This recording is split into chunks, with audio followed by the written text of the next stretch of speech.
हमारी यह खूबसूरत दुनिया इसलिए भी खूबसूरत है क्योंकि हम कई खूबसूरत चीजों को देख पाते हैं। आखिर हम चीजों को कैसे देख पाते हैं? चीजों को देखने के लिए प्रकाश की उपस्थिति आवश्यक है। यानी या तो वस्तुएं खुद प्रकाश को भेजें, खुद प्रकाश का स्रोत हो, अथवा उन वस्तुओं पर प्रकाश कहीं से आकर पड़े और वो वस्तुएं उस प्रकाश को उसी मीडियम में, उसी माध्यम में वापस भेजें। तो आज की कक्षा में हम प्रकाश के परावर्तन के बारे में पढ़ेंगे। क्या होता है यह प्रकाश का परावर्तन? प्रकाश के परावर्तन का मतलब यह है कि जब किसी प्रकाश के स्रोत से प्रकाश यानी लाइट किसी ऑब्जेक्ट पर आकर गिरता है तो वह उसी मीडियम में वापस भेज दिया जाता है और लाइट की डायरेक्शन चेंज हो जाती है। प्रकाश का बाउंस बैक करना या फिर प्रकाश का उसी माध्यम में वापस भेजा जाना ही प्रकाश का परावर्तन कहलाता है। प्रकाश के परावर्तन के दो नियम होते हैं। प्रकाश के परावर्तन के नियमों को पढ़ने से पहले आइए हम प्रकाश के परावर्तन से संबंधित कुछ टर्म्स को जानें। एक टर्म होता है इंसिडेंट रे यानी आपतित किरण।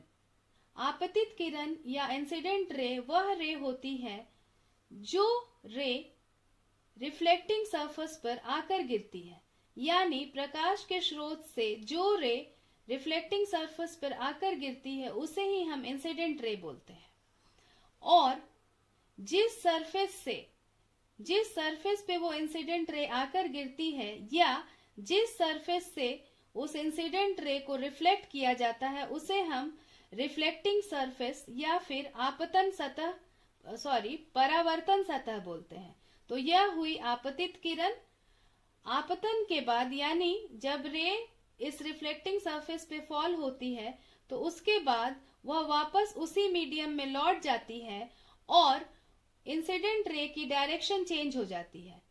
तो इंसिडेंस यानी प्रकाश की सतह पर गिरने के बाद जो किरण उसी माध्यम में वापस लौट जाती है उसे ही हम रिफ्लेक्टेड रे बोलते हैं। और जिस बिंदु पर इंसिडेंट रे गिरती है उस बिंदु से हम एक लंबवत या परपेंडिकुलर रेखा खींच सकते हैं और उस रेखा को हम नॉर्मल लाइन कहते हैं। तो आइए हम प्रकाश के नियमों की समीक्षा करें। पहला नियम यह है कि angle of incidence angle of reflection के बराबर होता है। यानी आपतन कोण परावर्तन कोण के बराबर होता है। तो आइए सबसे पहले हम यह जानने की कोशिश करते हैं कि यह एंगल ऑफ इंसिडेंस या आपतन कोण क्या होता है। एंगल ऑफ इंसिडेंस या आपतन कोण वह कोण होता है जो इंसिडेंट रे नॉर्मल लाइन के साथ बनाता है। इसका मतलब यह हुआ कि आपतित किरण या इंसिडेंट रे और नॉर्मल लाइन के बीच बनने वाले कोण को, बनने वाले एंगल को एंगल ऑफ इंसिडेंस कहते हैं। ठीक उसी प्रकार से इस नॉर्मल लाइन या लंबवत रेखा और परावर्तित किरण या रिफ्लेक्टेड रे के बीच बनने वाले एंगल या कोण को एंगल ऑफ रिफ्लेक्शन कहते हैं। तो हमारा पहला नियम यह है कि आपतन कोण परावर्तन कोण के बराबर होता है। यानी एंगल ऑफ इंसिडेंस अगर 10 डिग्री है तो एंगल ऑफ रिफ्लेक्शन भी 10 डिग्री होगा। एंगल ऑफ इंसिडेंस और एंगल ऑफ रिफ्लेक्शन बराबर होंगे। दूसरा नियम यह कहता है कि इंसिडेंट रे यानी आपतित किरण नॉर्मल टू द मिरर यानी लंबवत रेखा at the point of incidence, जहां पे वह आपतित किरण गिर रही है उस बिंदु पर, तथा रिफ्लेक्टेड रे यानी परावर्तित किरण यानी आपतित किरण, लंबवत रेखा तथा परावर्तित किरण ये सभी एक ही सतह में होते हैं। आप इस डायग्राम में भी देख सकते हैं कि ये तीनों रेखाएं यानी इंसिडेंट रे, नॉर्मल लाइन और रिफ्लेक्टेड रे एक ही सतह में है। अगर आप इसे एक्स एक्सिस माने और इसे वाई एक्सिस माने तो आप देख सकते हैं कि ये तीनों एक ही सतह में मौजूद है। अब हम इसे देखने के लिए एक गतिविधि करेंगे ताकि हम जान सकें कि लॉज ऑफ रिफ्लेक्शन सिर्फ किताबों में लिखे हुए नियम ही नहीं है बल्कि वास्तव में इन्हें प्रमाणित भी किया जा सकता है। एक लेजर रे बॉक्स, प्लेन मिरर तथा प्रोट्रैक्टर की सहायता से हम परावर्तन के सिद्धांतों को दिखा सकते हैं।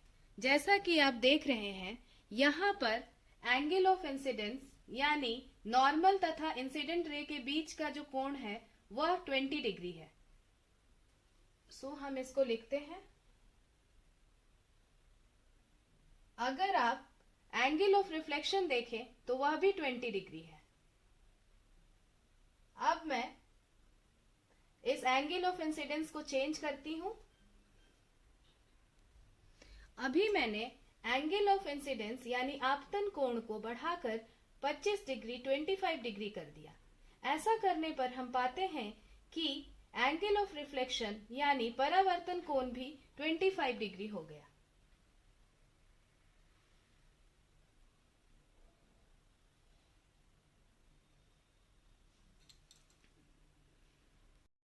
एंगल ऑफ इंसिडेंस को 30 डिग्री यानी 30 डिग्री करने पर हम पाते हैं कि एंगल ऑफ रिफ्लेक्शन भी 30 डिग्री यानी 30 डिग्री हो जाता है।